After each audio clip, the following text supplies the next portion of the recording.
하나님 말씀 나누도록 하겠습니다. 사도행전 4장 32절부터 36절 믿음으로 사는 법 7번째 시간입니다. 같이 읽겠습니다. 시작.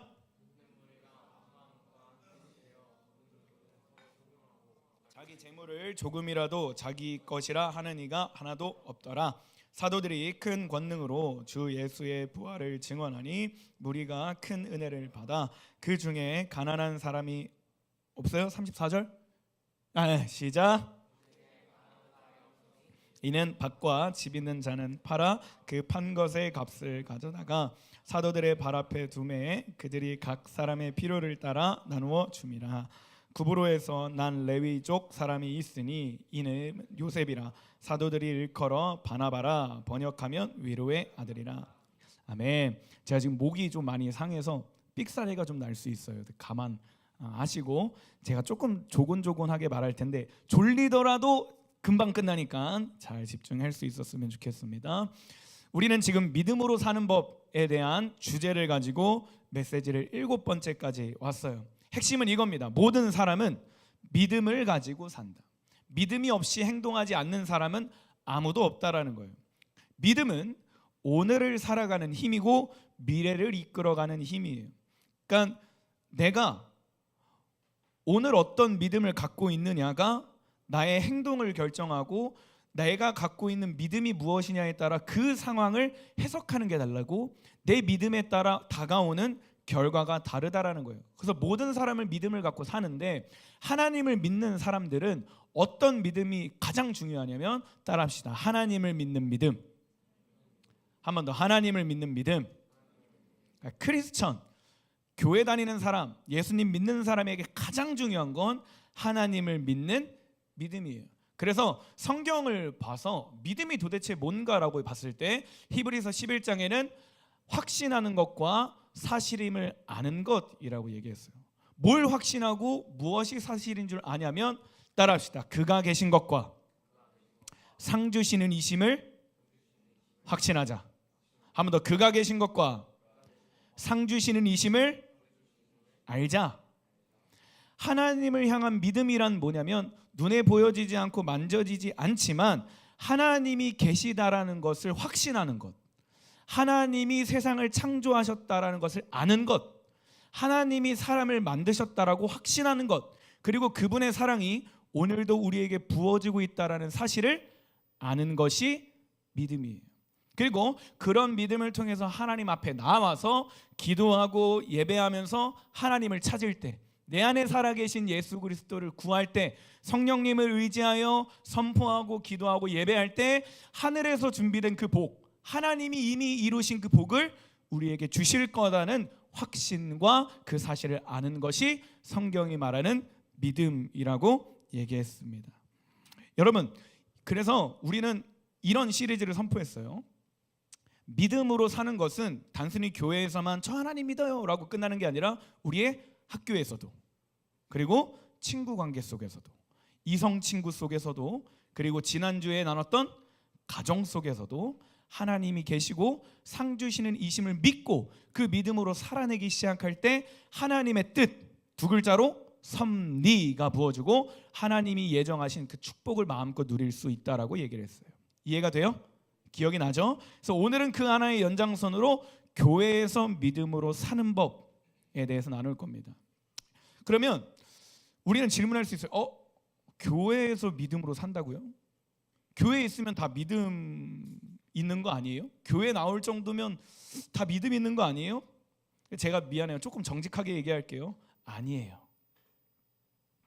교회를 다닐지라도 예수님을 믿는다고 말할지라도 실제 믿음으로 살아내지 못하는 친구들이 많아요.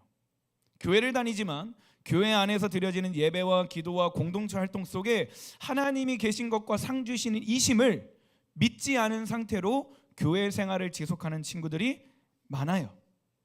그렇게 살지 못하는 이유는 우리의 믿음이 없어서가 아니라 믿음이 아직 그만큼 자라지 않아서 그래요. 믿음으로 사는 이 삶의 영역이 아직은 교회까지 미치지 않아서 그래요.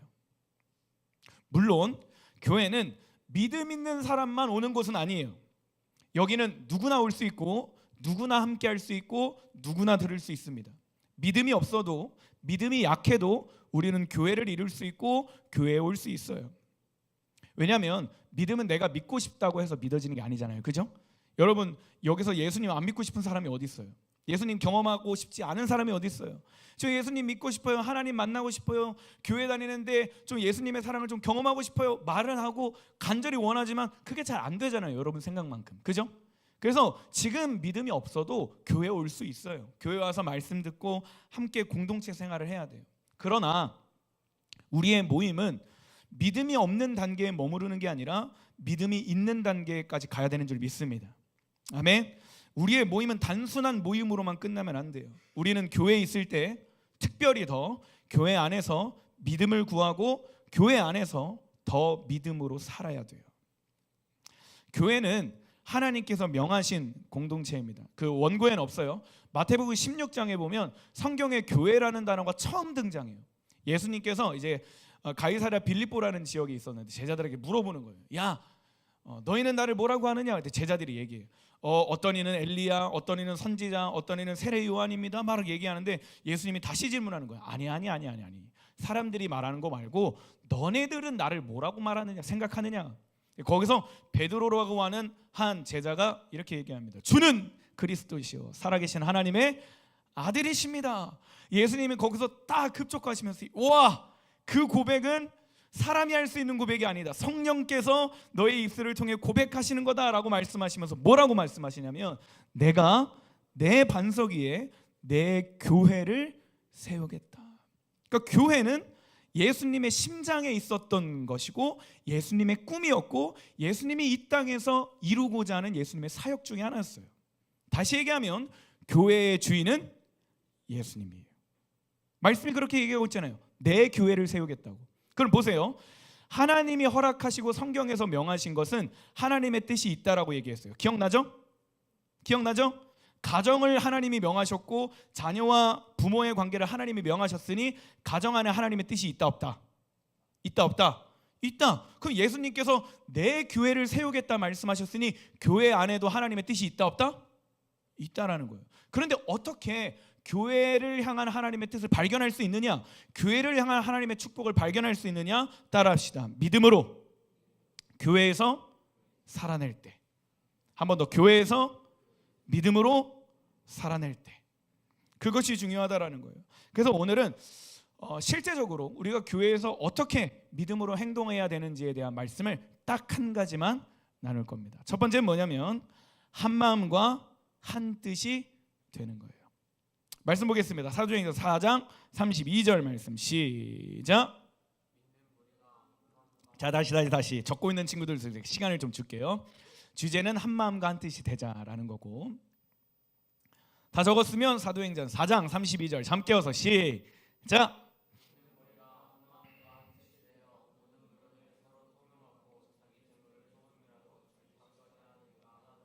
자, 말씀 띄워주시고 핵심은 믿는 무리가 한 마음과 한 뜻이 되었다라는 게 굉장히 중요해요. 초대교회에 성령님이 오시고 나서 예수님이 말씀하셨던 그 교회의 모습이 실제적으로 나타나기 시작했는데 그들이 어떤 모습으로 교회에 모였냐면 한 마음과 한 뜻으로 모였대요. 소리가 너무 경쾌한데? 그 영사나 그 성경에 알지? 오른뺨을 맞았으면 왼뺨 유진이가 좀 왼뺨도 때려줘. 아, 갑자기 길을 잃었어. 네, 한 마음과 한 뜻으로 모였다고 얘기하는데 이게 무슨 말이냐면 이들이 교회를 나올 때 단 하나의 목적으로 모였다라는 거예요. 이들이 예배하는 대상이 교회를 이루어서 이제 본격적으로 예배를 시작하는데 예배하는 대상이 오직 한 분이었다라는 거예요. 한 마음 한 뜻으로 이들이 모였다라는 건 뭐냐면 이 교회를, 초대교회를 이루고 있었던 사람들의 부르심, 비전, 사명이 오직 단 한 가지였다라는 거예요. 사회적으로 신분이 다르고 나이가 다르고 성별이 다르고 사는 환경이 다르지만 이들이 연합할 수 있었던 이유가 단 한 가지였다라는 거예요. 그게 뭐예요? 따라합시다. 예수 그리스도. 이 사람들이 성령님을 받아서 교회를 이루고 예수님이 원하셨던 꿈, 예수님의 마음에 가장 합당한 교회를 이루었는데 그 교회를 이룰 때 단 한 가지의 목적, 단 한 가지의 비전, 단 한 가지의 이유, 단 한 가지의 예배의 대상을 가지고 모였는데 그것이 오직 예수 그리스도라는 거예요. 여러분 반드시 기억하세요. 교회는 건물이 아니에요. 교회는, 미안해요 오늘 좀 많이 따라하라고 얘기하죠. 따라해 주세요. 교회는 예수 그리스도를 믿는 영적 공동체이다. 다시 한 번 더, 교회는 예수 그리스도를 주로 고백하는 영적 공동체이다. 그러니까 교회는 건물이 아니라 예수 그리스도를 주인이라고 고백하는 사람들의 모임이 교회예요. 교회는 그래서 오직 예수님 안에서 하나가 되어야 돼요. 교회에서는 오직 예수님만 예배해야 돼요. 강도사님을 예배해서도 안 되고요. 강도사님이 말하는 어떤 설교를 예배해서도 안 되고요. 시은이가 잘생겼다고 시은이를 예배해서도 안 되고요. 우리 청소년부 찬양팀이 찬양을 잘한다고 찬양을 예배해서도 안 되고요. 우리가 모인 목적과 우리가 예배할 대상은 오직 예수 그리스도 한 분이어야만 돼요. 우리는 오직 하나님의 말씀 중심이어야 돼요. 선포되는 말씀이, 기록된 말씀이 우리의 심령에 새겨져야 하는 것입니다. 교회는 오직 예수님의 말씀을 듣고 실천하고 순종하는 것이에요. 왜냐하면 모든 사람이 오직 예수님께로만 은혜를 받았기 때문이에요. 자, 로마서 5장 말씀 보겠습니다. 17절부터 시작. 한 사람의 죄로 말미암아 사망이 왕노릇하였다면 하나님의 넘치는 은혜와 의롭다고 여기시는 선물을 받은 사람들은 한 분 예수 그리스도를 통해 참 생명 안에서 더더욱 왕노릇하게 될 것입니다. 보세요. 아담이라고 했던 인류의 대표 한 사람의 죄로 말미암아 모든 사람이 사망의 소나기에, 이 사단의 소나기에 넣어서 죽을 수밖에 없는, 지옥을 갈 수밖에 없는 상황이 된 거예요. 근데 모든 사람이 단 한 사람 예수 그리스도로 말미암아 영생에 이르고 구원을 얻게 된 거예요. 그러면서 18절 읽겠습니다. 시작. 모든 사람이 죄인이 되었지만 한 사람의 의로운 행동 때문에 모든 사람에게 생명을 낳게 하는 의로움이 발생했습니다. 19절 시작.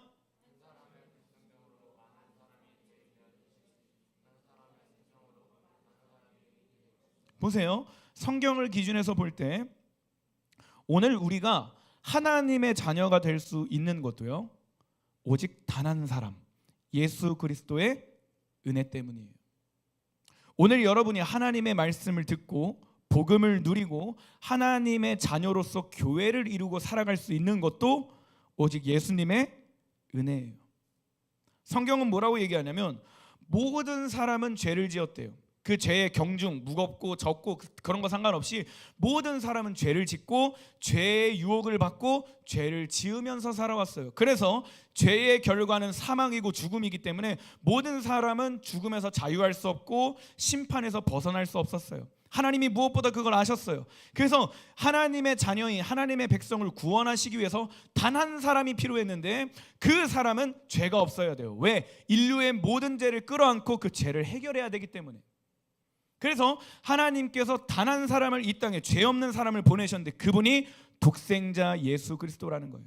하나님의 단 하나뿐인 아들. 근데 그분이 한 의로운 행동 때문에, 의로운 행동이 뭐예요? 십자가와 부활. 이 행동으로 말미암아 우리를 사망에서 건지시고 하나님의 자녀가 되게 하신 거예요. 그러면 여기에 있는 저를 포함해서 저 맨 뒤에 있는 현민 선생님을 포함한 우리 23명, 24명의 모든 사람들은 죄인이었어요. 그런데 모두 예수님의 은혜를 받게 된 거예요. 그래서 우리는 유일한 한 분 예수 그리스도를 위해 교회가 된 거예요. 할렐루야. 그래서 우리가 모인 목적은 오직 예수님이어야 하고 우리가 예배하는 대상은 오직 예수님이어야 돼요. 무슨 말이냐면 말씀을 들을 때 여러분은 예수님을 생각해야 되고 찬양을 할 때도 예수님을 생각해야 되고 기도를 할 때도 예수님을 생각해야 돼요. 하나님의 말씀을 들을 때도 예수님이 나에게 뭐라고 말씀하시는지 귀 기울여야 되고 찬양을 할 때도 예수님이 나의 마음을 어떻게 만드시는지 귀 기울여야 되고 기도를 할 때에도 예수님과 내가 어떤 대화를 해야 하는지에 대한 그 집중을 하는 것이 굉장히 중요해요. 여러분 마태복음 18장 20절에 뭐라고 기록되어 있냐면 읽겠습니다. 시작. 두세 사람이 내 이름으로 모인 곳에 그분이 계시겠대요. 예수님이 하신 말씀이에요. 두세 사람이 모인 곳에 예수님이 있다는 게 아니에요. 전제가 있어요. 뭐예요? 내 이름으로. 여기에 있는 모두가 예수님의 이름으로 모이기 시작할 때 하나님이 이 공간 가운데 계신대요.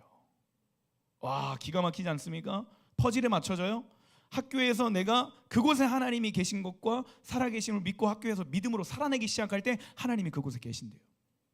이성 친구 속에, 나와 여자친구 속에, 남자친구와 여자친구 사귀기 가운데 예수님의 이름으로 교제하고 사귀기 시작할 때 그곳에 하나님이 거하신대요. 가정 안에서 나와 부모님 사이에서, 형제들 사이에서 예수님의 이름으로 관계를 맺고 성경적인 기준이 회복되기 시작할 때 하나님이 그곳에 계신대요. 여러분 보세요. 초대교회에 정말 많은 기적들이 일어났어요. 막 병들었던 사람들이 고침을 받게 되고, 막 죽었던 사람들이 일어나게 되고, 막 가난했던 사람들이 부유하게 되고, 눈먼 자가 눈 뜨게 되고, 앉았던 자가 일어나게 되고, 문둥병자가 고쳐나고, 성경에 엄청난 기적들이 일어나요. 근데 제가 궁금히 생각해봤어요. 어떻게 초대교회에 이런 기적들이 많이 일어났을까? 치유가 어떻게 이렇게 많이 일어났을까? 이런 질문을 하다가 성경을 읽는데 정답을 딱 발견한 거예요. 이들이 모일 때 한 뜻과 한 마음으로 모인 거예요. 무슨 말이냐면 그 초대교회의 공동체가 이 공동체 안에 예수님이 살아계시다라는 믿음을 갖고 공동체에 임한 거예요. 성령님으로 말미암아 한 성령으로 말미암아 하나 되어서 공동체를 이룰 때 성령님이 거기서 제한 없이 막 병도 고쳐주시고 막혔던 일들도 해결해 주시고 하나님이 살아계심을 막 나타내 주신 거예요. 그래서 제가 이걸 묵상하면서 와, 그 제가 꿈을 꾼 거예요. 우리 청소년부도 모르겠 여기서 아침이라 좀 조는 친구들도 있고 좀 이 말이 좀 빨라서 잘 안 들리는 친구도 있을 수 있겠지만 어느 순간 우리가 정말 모든 시선이 모든 초점이 딱 하나로 예수 그리스도께 딱 고정될 때 우리가 한 성령 안에서 연합하여서 성령님께 딱 집중하여서 찬양을 선포하는 그 순간에 여러분 마음에 있었던 우울한 병이 사라지고 할렐루야. 여러분 고아의 영이 떠나가고 우울의 영이 떠나가고 육신의 질병이 있었는데 막 고침받고 약간 여담이지만 안 할래요. 원고에 없으니까 시간이 너무 오래될 것 같아요. 오늘은 파격적으로 짧게 하기로 했으니까 여담은 삭제하겠습니다. 그 사도행전 4장 32절에 핵심이 그거예요. 그들이 한 마음과 한 뜻으로 모였는데 그 앞에 전제가 뭐냐면 믿는 무리가였어요. 믿는 무리가 한 마음 한 뜻으로 모일 때 하나님이 그곳에 역사하셨다라는 거예요. 이들이 뭘 믿었을까? 단순해요. 예수님이었어요. 예수님의 죽으심과 예수님의 부활을 믿은 거예요. 다른 거 없어요. 사도 바울을 뭐 예배했습니까? 뭐 베드로를 예배했습니까? 다른 거 없어요. 그들은 오직 성령의 충만함을 받고 사도의 가르침을 받아서 예수 그리스도의 부활을 듣고 예수님의 십자가와 부활을 믿기 시작한 거예요. 그 믿는 믿음으로 공동체를 이룰 때 성령님이 마음껏 나타난 거예요. 그럼 우리도 우리 청소년 공동체도 오직 예수 그리스도의 이름으로 모일 수 있길 소망합니다. 아멘. 여러분이 이제 교회를 올 때 마음의 가짐을 다르게 해야 돼요. 예수님 보러 교회 가야지. 예수님 말씀 들으러 교회 가야지. 오늘 예배 드릴 때 찬양할 때 예수님이 나한테 뭐라고 말씀하실까? 좀 유치한가 말투가? 약간 좀 영크크 같지? 영크크라는 단어 여기는 안 돼. 여기는 모르. 네, 그렇습니다. 자 보세요. 또한 믿는 무리가 한 마음 한 뜻으로 모였다라고 얘기했는데 이들의 믿음이 중요했던 건 뭐냐면 이들이 상 주시는 이심을 믿었기 때문에 그 안에 하나님의 축복이 있었어요. 에베소 4장 4절 말씀입니다. 시작. 이와 같이 너희가 부르심의 한 소망 안에서 부르심을 받았네. 보세요. 몸이 하나래요. 그리고 성령도 한 분이시래요. 이와 같이 너희가 부르심의 한 소망 안에서 부르심을 받았대요. 그러니까 교회는 나의 연약함, 나의 어떠함을 드러내는 곳이 아니라 오직 성령님만을 나타내는 곳이어야 돼요. 교회는 내 야망을 이루기 위해 모이는 곳이 아니라 성령님을 기대하고 갈망하는 마음으로 모여야 돼요. 교회는 하나님의 꿈을 꾸기 위해 오는 거예요. 저 시험 잘 보게 해주세요. 막 샤머니즘처럼 그냥 신에게 빌고 내 열심을 다하고 힘을 다해서 나의 유익과 만족을 위해서 기도하는 게 아니라 하나님의 꿈을 꾸기 위해, 나를 창조하신 하나님의 비전과 나를 창조하신 하나님의 계획을 받기 위해 교회에 오는 거예요. 교회에 와서 말씀을 듣는 이유는 하나님의 나라와 뜻이 나를 통해 이루어지기 위해서 교회에 오는 거예요. 그래서 우리는 교회에서 예수님이 내 삶의 주인임을 고백할 수 있어야 돼요. 하나님이 나의 하나님이심을 고백할 수 있어야 돼요. 한 성령 안에서 부르심을 받는 거예요. 그러면 우리가 실제적으로 할 수 있는 건 두 가지입니다. 끝났어요. 이제 빠르죠? 3분 안에 끝날게요. 한 마음과 한 뜻이 되기 위해서 두 가지가 있는데, 첫 번째는 영적 권위자에 순종하십시오. 그리고 두 번째는 공동체 활동에 적극적으로 뛰어드는 거예요. 적으면서 들어주세요. 교회는 예수님이 명하셨기 때문에 교회 안에 하나님의 뜻이 있어요. 하나님의 선물이 있어요. 그 뜻과 선물을 발견하기 위해서 우리는 교회에서도 믿음으로 살아내야 돼요.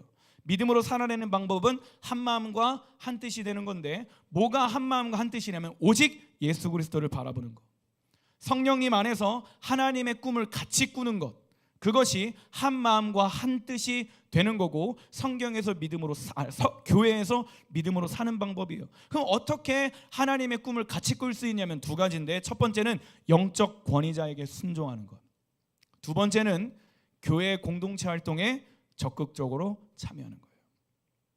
저는 어떤 일 하는 사람이게요?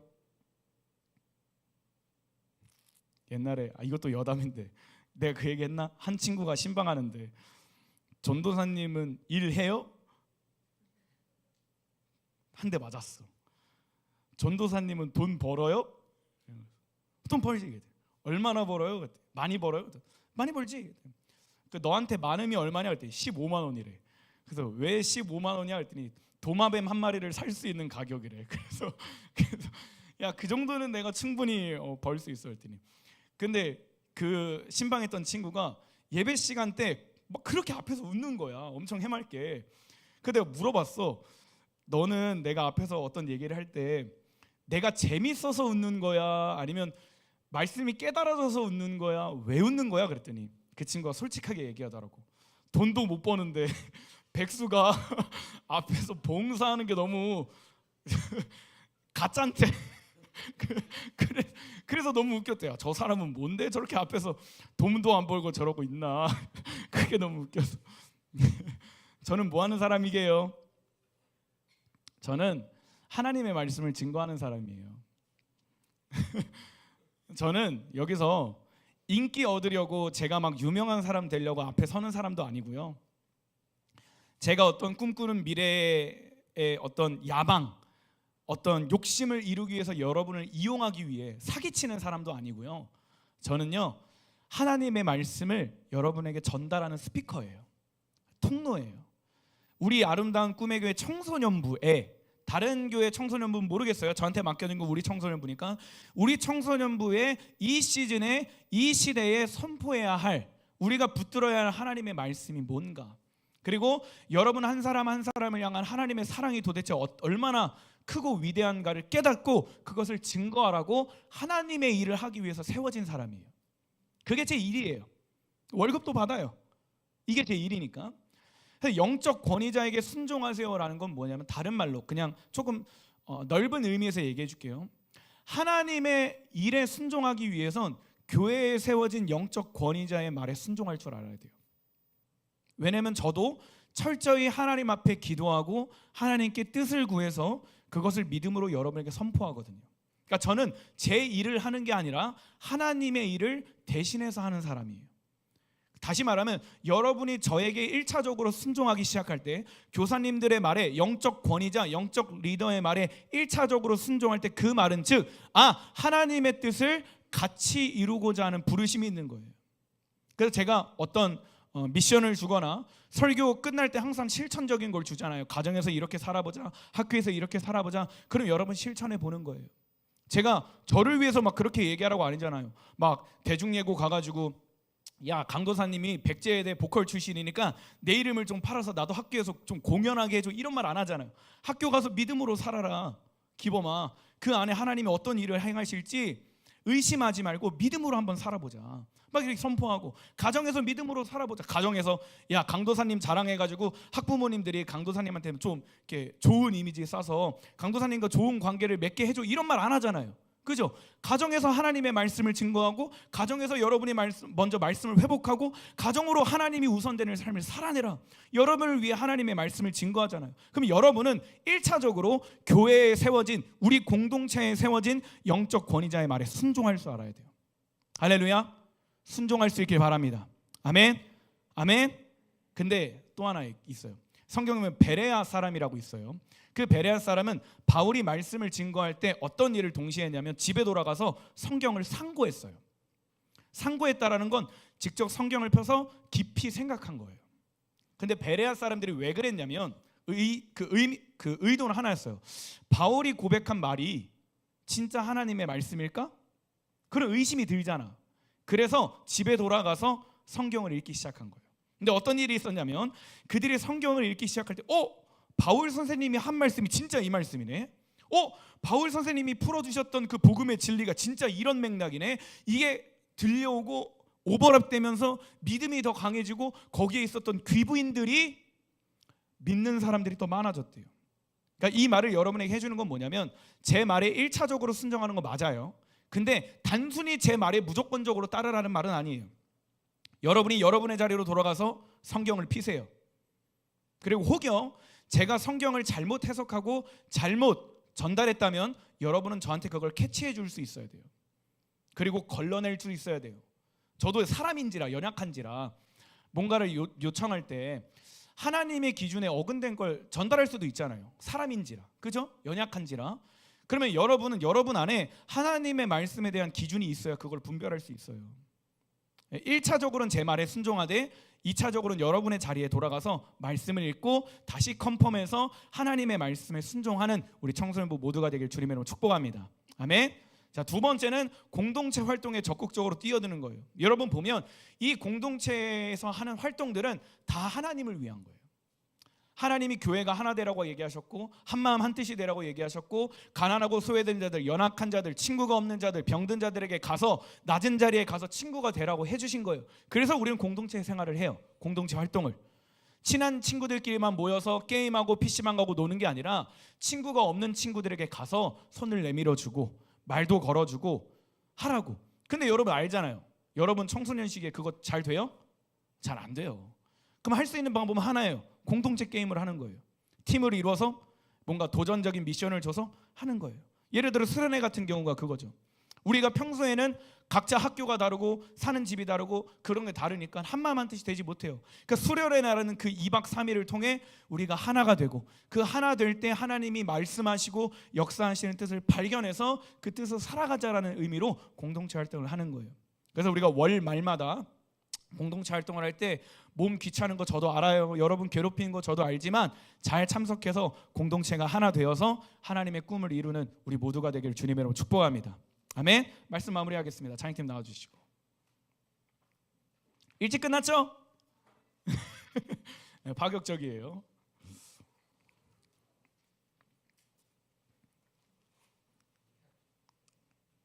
내가 사실은 늘 그 매주 설교를 준비할 때 짧게 해야 되는 건 알아요. 근데 아직 시작한 지 3년도 안 됐으니까, 2년 반 됐으니까 욕심이 막 많잖아. 열정도 많고 뭐라도 막 얘기해줘야 될 거고. 그러니까 설교를 쓰다 보면 자꾸 길어지는 거야. 그러다가 어떤 책을 읽었는데 그 책에서 이런 얘기를 해. 아무리 맛있는 음식이어도 아이들이 소화하지 못하면 그건 음식이 아니다. 버려진다. 그 말이 나한테 충격인 거예요. 그래서 내가 아무리 열정적으로 50분을 설교해도 애들이 졸면 의미가 없구나. 그래서 그냥 짧고 간단하게 10분, 20분 안에 끝내자. 그래서 오늘은 좀 파격적으로 준비해봤습니다. 근데 얼마나 갈지는 모르겠어요. 근데 열심히 노력은 해볼게요. 반주해 주셔도 좋고요. 한 가지만 기억해줘요. 교회는 하나님이 명하신 공동체입니다.